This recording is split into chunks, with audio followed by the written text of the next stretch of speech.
So my wife really liked this, and she says, it'd be nice if it was bigger. Challenge accepted. It's done.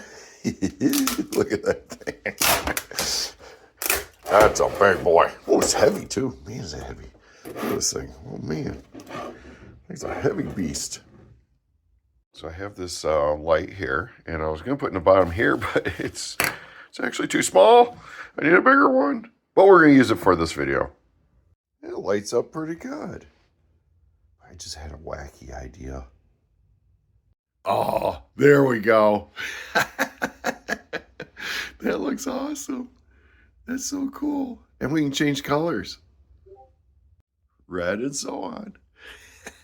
It looks so cool. I printed this with Strong Hero 3D Pet G Chameleon Mirror Chrome V2 version 2. And it has a little sparkle in it and some really nice filament.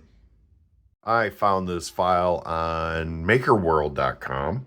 It's a snowy holiday tea tree lantern, and they don't really have a good number system, so the best thing to do is search for that or search for the creator, which is NUKDDD, Nuke Triple D.